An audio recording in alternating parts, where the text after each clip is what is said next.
You are listening to the Global CTE podcast with your host, Sylvester Chisom.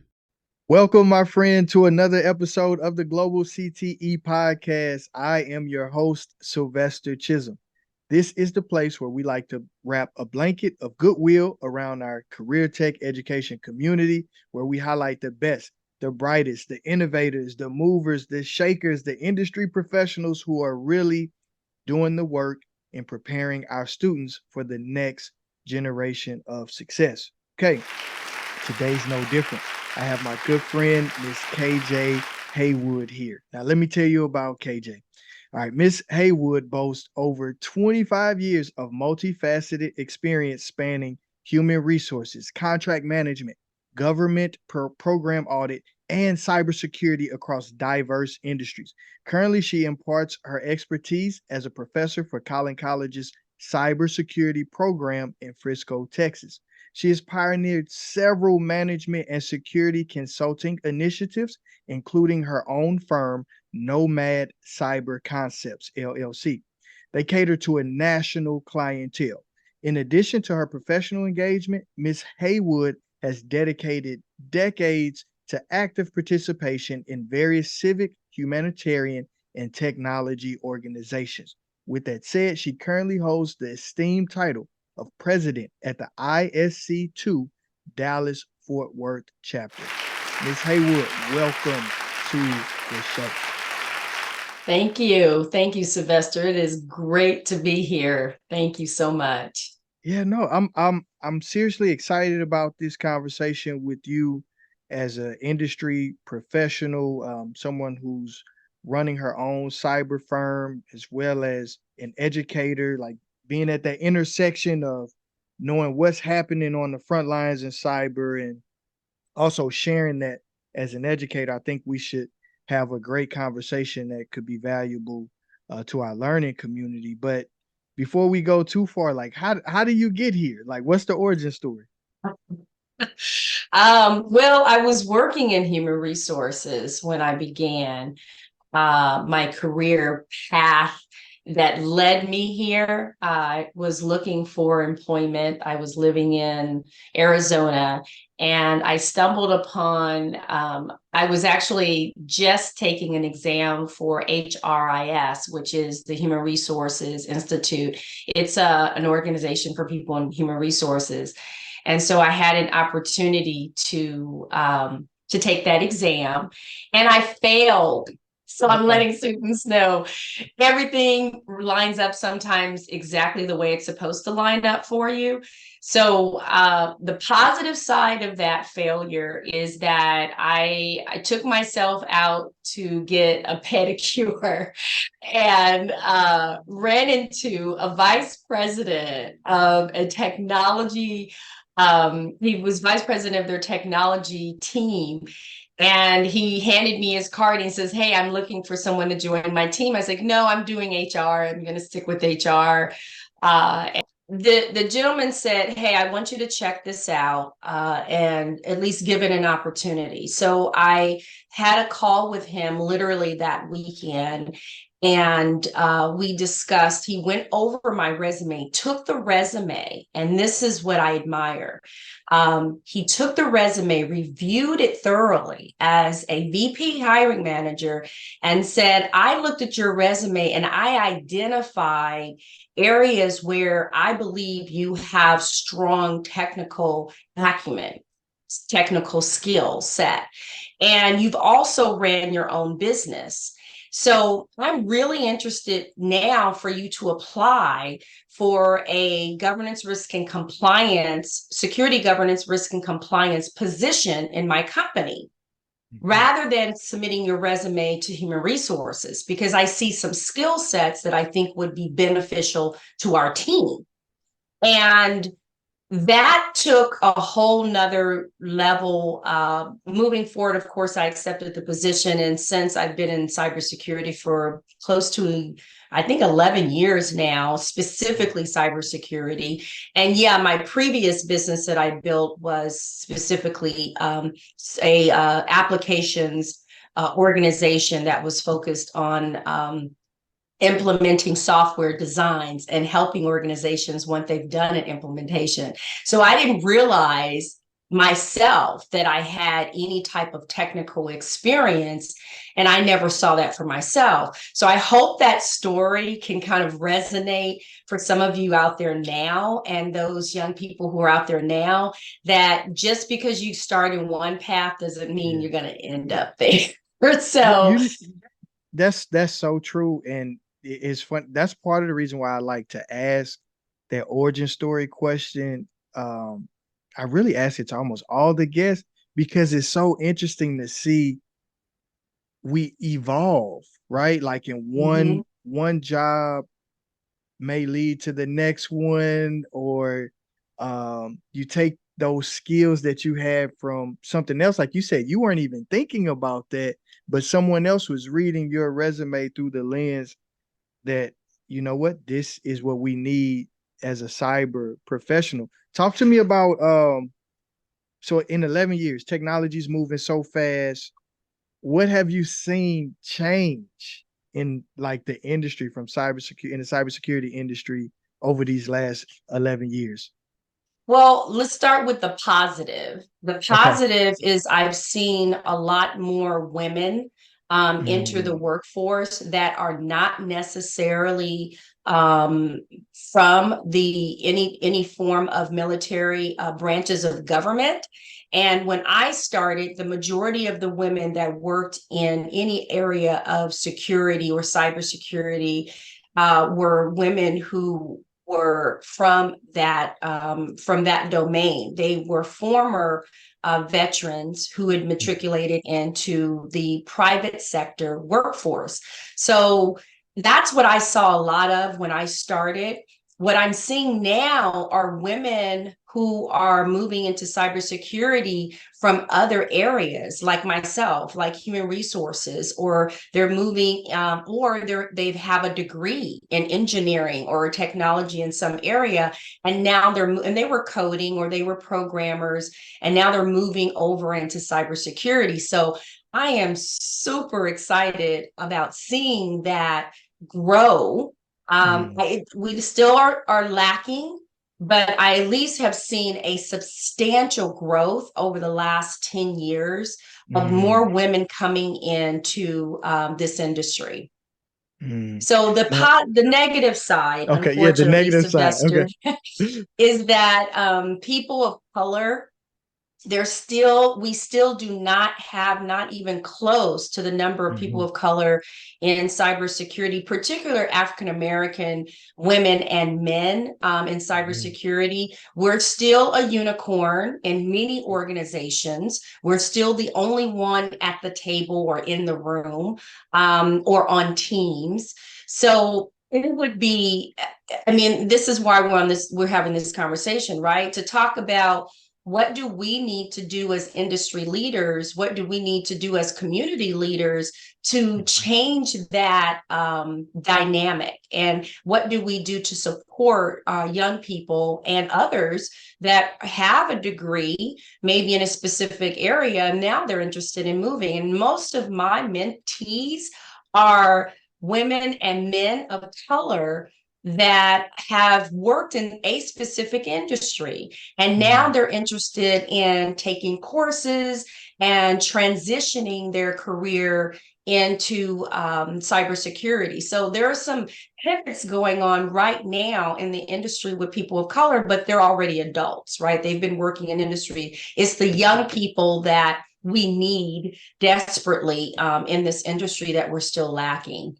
Yeah, I saw that. I feel like you're reading my show notes because I was going to ask you.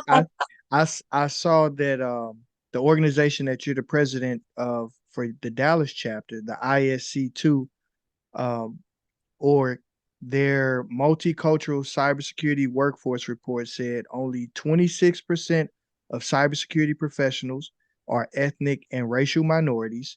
And then also in that same report, women in cybersecurity, um, 24% of cybersecurity positions are occupied by women.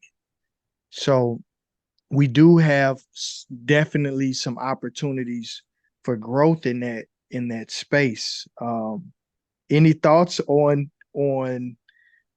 doubling those numbers or or moving that number to the plus side? What do you think we need to do to move the needle? Well, I'm always about giving the positive first and then the Yeah. negative. Positive first is that yeah, we're even at the 24% with the women. When I came into the industry, it was significantly lower. I mean, we're talking like in probably the single digits when I started 11 plus years ago in this industry. So I'm like I said, that's a huge jump, but not enough, not enough. As it relates to people of color, I've also seen a shift in higher numbers, but again, not enough given the job market for security professional and the need for security professionals. So let me start with the downside is that there was a report that came out that I read when I did a presentation a few months ago, and it was ISSA. They did a public release announcement in July of this year talking about the downfall of positions and the vacancies that are increasing. And it was like 63% felt about 63% are saying that the job is becoming more difficult, more complex, right? And that's over the past 2 years, 2 years that cybersecurity professionals are just either burnt out, right? There's an increase in complexity. Now we have artificial intelligence. Even prior to that, we have more applications, more designing. It's just the complexity of the industry because we have cyber threats at a global level, right? So the job is not as simple as it used to be. I wouldn't say it was simple then, but at least it was less complexity. We have a growing number of people who, well, we have the budget aspect of it for most organizations. They're still not pouring enough money into cybersecurity. And cybersecurity leaders out there have been saying this for decades. Still not enough funds going into cybersecurity, which means their staffing is lower, right? So there are other departments that are getting staffed up where cybersecurity is not growing from a financial perspective high enough. So that's impacting leaders and organizations to hire students, to hire professionals that are pivoting their careers. So the talent shortage that they're saying, it's like 21% is likely to leave the workforce. 88% are presently dissatisfied. That's huge. And again, it contributes to a lot of different variables, but we're burnt out. We're tired. We don't have enough people staffed up in these organizations to support the security ecosystem of the organization. So that's hard. Let me jump in here, KJ. Thank you for sharing those stats, and I was excited to have you on as that industry professional to highlight what's happening now, what's the current situation, what's it really look like from behind the curtain of cybersecurity in the industry. With that said, what are some of the job opportunities that are currently available? And if you can even be more specific to opportunities that could exist for someone coming out of high school who attains a credential or a certification, like what are some of the opportunities that exist there? Well, I'm gonna be very transparent, Sylvester, because I hope your students listen to this. The market in security is changing globally, not just in the US. So they need to put their lens on from a global perspective, just like they use social media platforms that are global, right? They get an opportunity to communicate with other people their own age on the social media platforms from a global level. Start asking questions about what they're doing in their communities, not just talking about the social aspect of it, but there's an opportunity for students to start engaging with others that are their same age or around their same age, middle school, high school, to talk to other students outside of the US, because the US is changing and shifting as with other countries, and artificial intelligence is going to take our technology industry by storm. And there are going to be some positives with any new innovation, and there's going to be some negatives. So what I admire right now is there are a number of different organizations in the US that have situated themselves, and they've set themselves up and started thinking forward. And Girls Who Code is one of those organizations. There's an organization here that is a cybersecurity organization called STEM, STEEM. So there are organization here in the Dallas-Fort Worth area that's focusing on young women who, at a very young age, we're talking elementary through K-12, that are, again, educating young women around areas of technology. Now, science, technology, and math are all bleeding into artificial intelligence. So these young people have an opportunity to learn as much as they can, research, read. And I'm even telling my college students at that same level, learn as much as you can, but also reach out to other organizations if you can, and or ask questions for our students. The job market that's readily available for them, Sylvester, presently does not really exist. Security is always going to be there.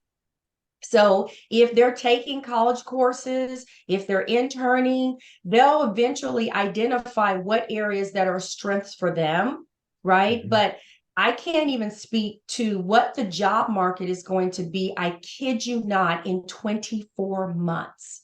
It is going to dramatically change with new learning models coming in, generative AI coming into play, and how that's going to impact organizations who want to purchase or build those programs. But I can tell you, I just recently came back from this really cool conference. It's called IAPP. They're a global organization that focuses on privacy. Of course, privacy and data, but they hosted an AI governance training that I attended. And what I had an opportunity to do was listen to other global leaders, I mean, big heavy hitters in the room, global leaders saying, we are changing our job descriptions, modifying our job descriptions to include prompt engineering in their job descriptions. They are looking for people who, again, either pivoting their careers or who coming out of high school and or coming out of college. So if students can understand what prompt engineering is, it's just basically a way to prompt, like you're doing prompting me, you're prompting me on my questions, and then I speak. So if they're learning and understanding prompt engineering, that's going to be huge for the 24 months from now. It's going to change. Let me jump in here on that, because you're kind of going into a merging of like AI and cyber. Like you can't really fully understand cyber without really think the future of cyber without thinking about AI in that. So for our educators that are listening, like, go to the curriculum side a little. Like, what's some things at a high level maybe they should be prioritizing in the classroom or in the coursework, or at least trying to offer early exposure to the kids, to their learners?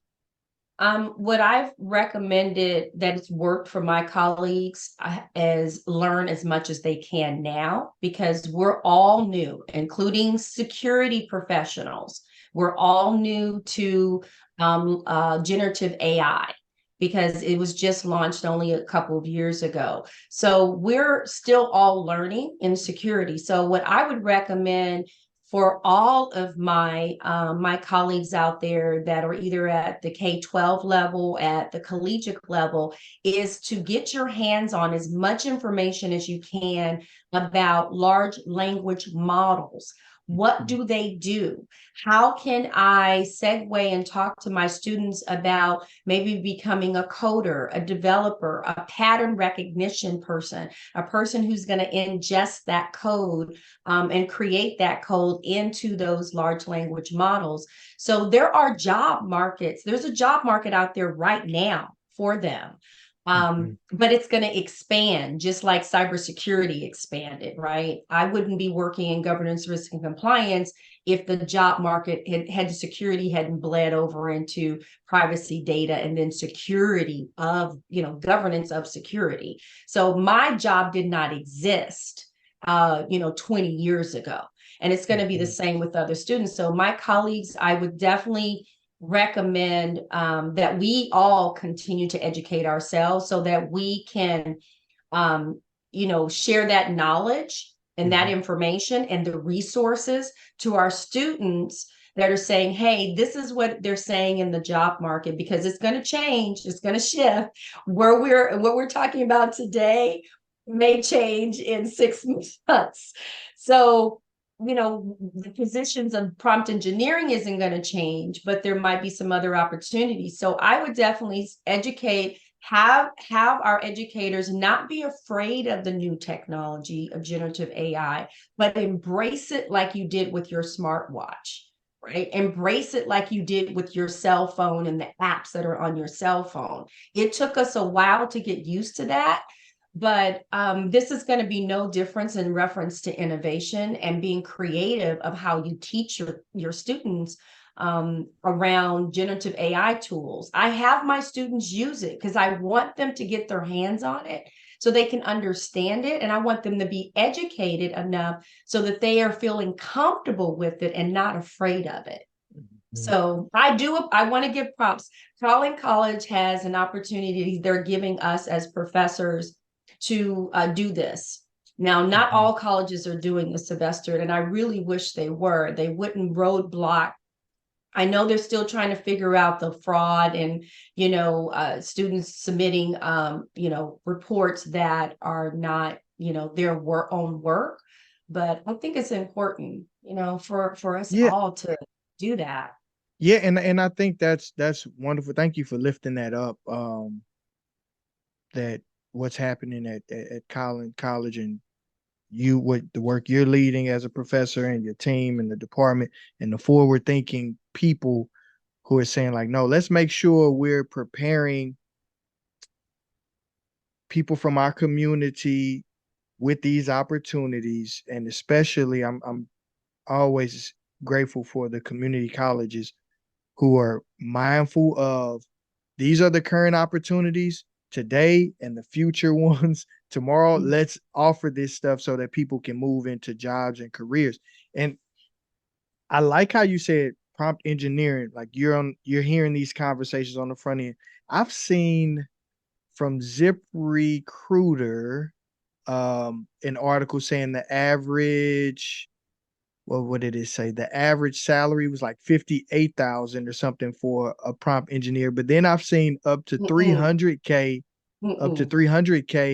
in this Forbes article that's talking about that this is like a real situation, and that some other jobs that I've seen, people are saying that every business will eventually have a chief AI officer or Yes. And these are, like you said, these are careers maybe 5-10 years ago. It was like what is that? You've never even heard of that. Right. So with that being said, it sounds to me professional development, staying current on industry reports and trends is important for the educators and business leaders in this space. What are some resources? Like, where do you stay up to date? Like, are there any journals or places, favorite websites you like to take a look at, or something that you subscribe to Um, understand what's happening now and staying oh current? my God. It's a lot of information out there, but I'll start with, let me back up. The average, according to these people I talked to only a week ago, Mm-hmm. the average is 100K for Mm, prompt engineering jobs. mm, These are individuals who probably never worked in security. So they're not even looking for people who necessarily worked in security. They're looking for people who are masters at prompt engineering. mhm. So just, that's food for thought for those of you out there listening to this, who are segregating your careers, or for students who are really good at prompt engineering. There's job opportunities now, and there are going to be a whole lot more, like Sylvester mentioned. So yeah, it's 100K average. That's Let's average. just in case, because I think sometimes we can say things and people are like, well, what are you talking about? So how Mhm. would you, as I'm sitting here Googling it now, what is a prompt engineer in AI? Like how would you define define that? Because I'm Again, seeing, this is going to change, but for yeah, right yeah. now, because industry leaders are saying we need prompt engineers, and prompt Mm-hmm. engineering is basically taking the text that they pull from other sources, and this could be an organization that's already designing their own artificial intelligence tool, and that artificial intelligence tool is called generative AI. So Mm-hmm. when you Google, being it, you're going to research generative AI language learning models or large language learning models. That's basically an ingestion of code, of information and data into, right, a system. That system then creates that whole process of the design of what the artificial intelligence is going to do, the output. So it's just a prompt engineering is basically what we did back in the day. I'm just speaking for those who are been working in the workforce too, Sylvester. Prompt Mm-hmm. engineering is also like when you wrote a paper and you would Google something, because Google's been around for over 20 years now, plus 20 years. So you would Google something, you put a search engine, you create a search. So prompt engineering is identifying that, but except the difference is you're telling the design model, the generative AI Mm-hmm. model, what you want it to do, what you want it to write, what you want it to speak, and the tone and all of that. Mm-hmm. So it is a very specialized skill. Some people are really good at it, Yeah. and some people are not so How are good. you? How are you? Are you playing Awful. around? Really? I'm awful. I'm awful. I love the concept of generative AI tools. And then Uh, also, just since we're on the subject, Gemini is a new Google system, generative AI mhm. tool that is going to be like ChatGPT 5 on steroids.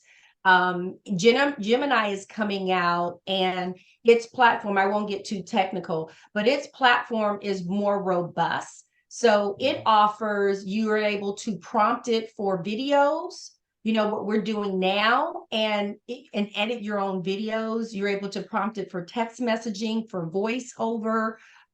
You're able to prompt it not only just for writing, but it can actually in images. So it you can prompt it. It's a generative AI tool, but you can prompt it basically to create a whole story, literally. Yeah, I So see they're still Google's still working on it. I think that's from their yeah. their deep mind Yeah, acquisition, if I'm not yes, it mistaken. is. Yeah, So yeah. it's like a So they're 2024 hoping release. to release that before the end of the year, but I don't know. I don't know where they are with Mm-hmm. their stages, Mm-hmm. because they still have to go through design development process and approvals. But if they release that, even if it's January of Mm-hmm. 2024, that's going to be a game changer as well. Now, 5 GPT is still coming out. So Yeah. students, professors out there, teachers out Yeah. there, get your hands on just the basic Chat GPT one before the price goes up. Get your hands on the tool so you can play around with it. But no, Sylvester, I'm horrible at prompt engineering. I have to be honest with you, because I'm But a see, writer. So I think I want to be able to say my own thing in my own words. but see, Yeah. I think that's part of it. Like I know with, I think it's what's it called, reinforcement models or something. When you're training the Reinforcement. AI, Yeah. you can do some of those things. Like, well, I want it to sound like these are papers that Professor Haywood has written. Uh, say it in this tone. Answer the Right. question in this tone, or Hmm. in her styling of language. And I'm I tell a lot of teachers, because this was, especially over the last year, this has been a big conversation. Like some school districts have banned it. Like even in my son's school district, you can't access like Chat GPT like in the school in the Hmm. school buildings. But part of me is like, these are the tools of the future. And as we think about global competitiveness, like, Hmm. want our young people to be fluent in these things, and to use them, I think, to grow them, to begin that process of, like you're saying, coding and making them better, and understanding how to use these things to supercharge their work. Because I think in the professional landscape, in the industry, you're seeing that people are using these tools, these AI tools, to supercharge their work, Hmm.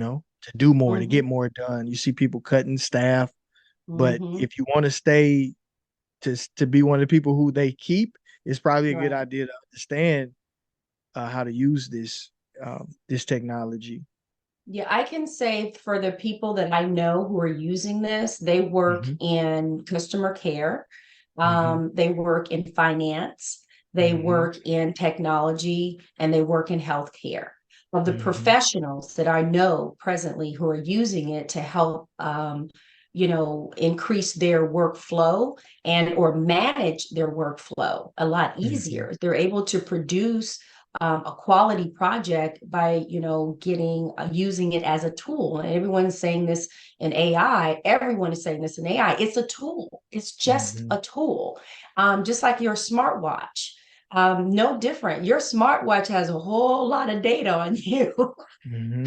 A Hmm. whole lot more data on you than a chat GP tool would have on you, unless you're going to feed it that Right. information, right? So I'm going to constantly encourage, as I'm out, out in the community speaking, and I'm speaking and talking to my colleagues out there, and other, K through 12 educators, that Hmm. please, consider.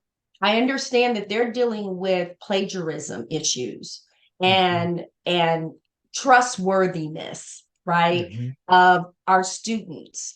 Can we trust our students to not ensure that they're going to plagiarize an entire paper? And how will I know, as a person who's an instructor, and I empathize with that? How do I know, as an instructor, as a teacher, that I know that this student didn't turn in this A paper? It looks like an A paper. It's perfectly well designed and done, but is it their work, or Yeah. is it plagiarized using, others' work?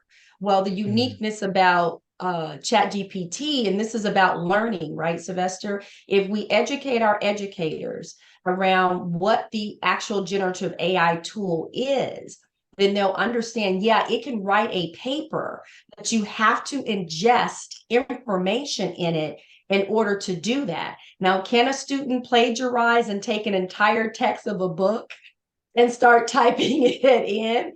It can, to some degree, but it only does so much. So Microsoft, who owns ChatGPT, they're being very due diligent. They're aware that the educational community Hmm. globally is concerned about plagiarism. So they're working on their back end to ensure that there's additional filters in there, that students can't just throw a bunch of data in there and say, rewrite this, and it's somebody else's work. We've already had a couple of lawsuits that are on the books right now. So there is some work behind the scenes, but I'm just encouraging them to be patient, but educate themselves as much as they can.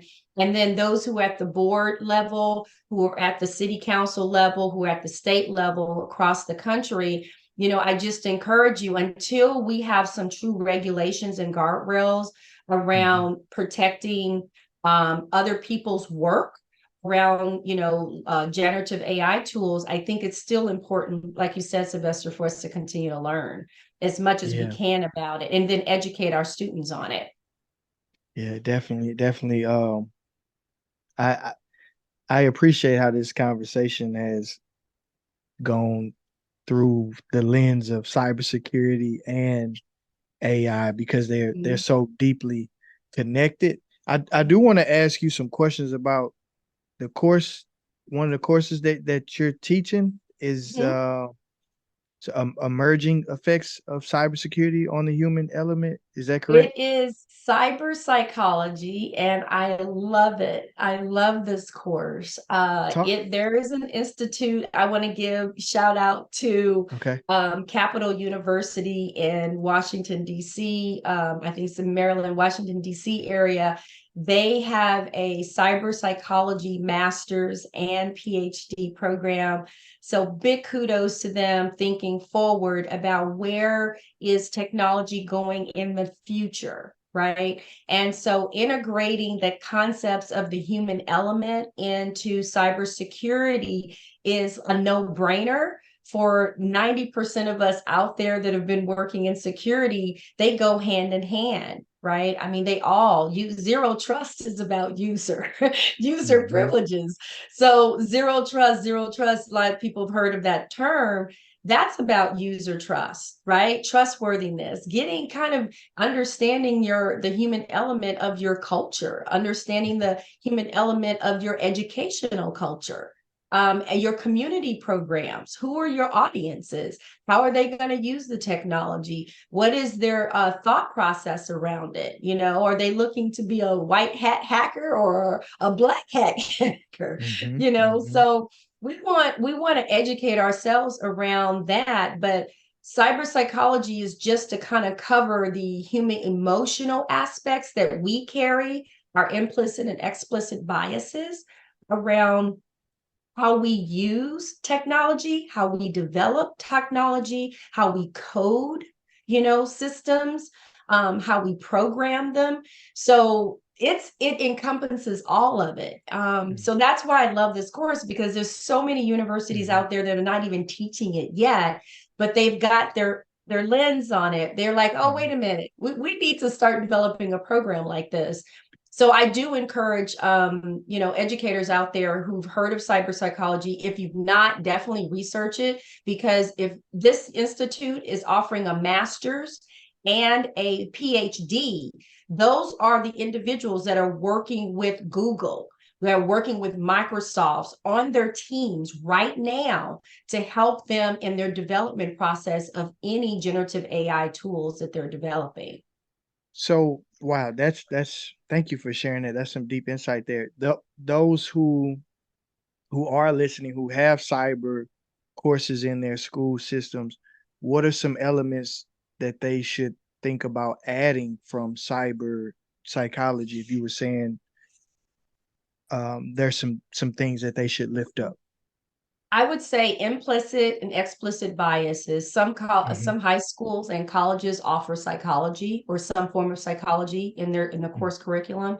So I would add implicit and explicit bias, except if you have a technology program or STEM program in your school, your high school or your college, definitely talk a lot about the software development life cycle. It's the SDLC process, and that's in the process of designing a system, and how you go about doing that, how you go about managing it, but also ingesting your own biases, right? There's a term in the industry called algorithmic bias, Sylvester, that's been in the industry as long as artificial intelligence has been around, decades, probably before I was born.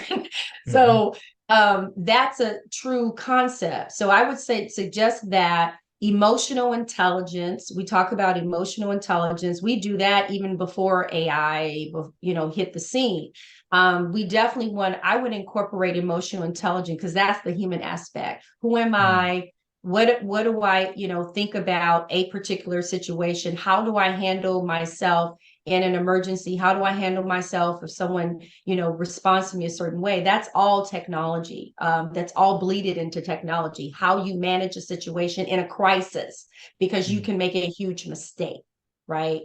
So understanding your own emotions and how you react to others, how you communicate to others, not just in your own world, but in other cultures, and how you accept other cultures and other people's communication dynamics. And that's important if you're going to be working with artificial intelligence, because that program, that code that you're ingesting, that you're creating, you want to make sure it can communicate to Japan, to Egypt, to Singapore. You want to make sure that language, not necessarily the language itself, but that it's a human element aspect of that's going to be culturally sensitive across the board if it's something that you're designing.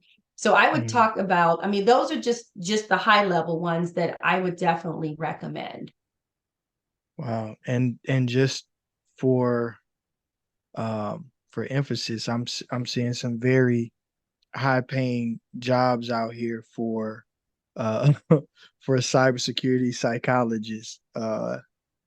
Yeah, that's something, and I like how you're sharing that, where that influences the way we build, the way we build out the algorithms or those things. It's like, wow, you giving a lot to think about here, KJ. A lot.